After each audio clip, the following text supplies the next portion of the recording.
Hi! Hello mga guys! Magandang araw muli. Ngayong araw po ay gagawa tayo ng homemade udon natin. Yan.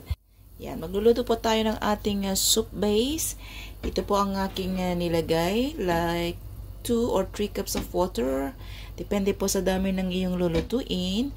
At ito po ang aking hinalo ay minced pork na aking minarinate ng sarili ko pong timpla. Ayan. At ito na nga guys.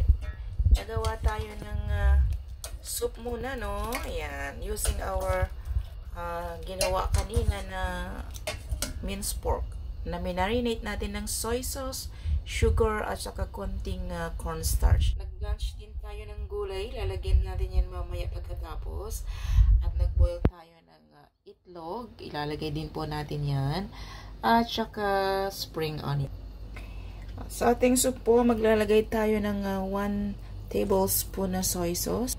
1 teaspoon na sesame oil. Ayan po. Maglalagay din po ako ng half na chicken cubes. Pwede rin kayong gumamit ng chicken powder. Ayan. Depende po sa dami ng lulutuin ninyo. Ayan. Pakuluan lang po natin itong ating soup base.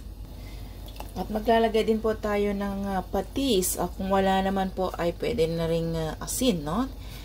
Kung wala tayong patis. Depende po sa lasa ninyo. Ayan. Kapag medyo parang okay na po yung ating meatballs. Pwede rin po kayo maglagay ng chicken, pork, beef, kahit ano po. Pwede po dyan. At ilalagay na natin ang ating udon. Ayan. Ayan. Ilalagay na natin ang ating gulay. Spring onion. Ayan. And lastly, ilalagyan ko po yan ng onion powder. Ay, super yummy yan, guys.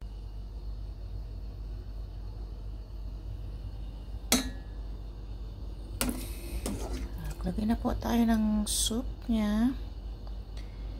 Wow. So, yummy, yummy.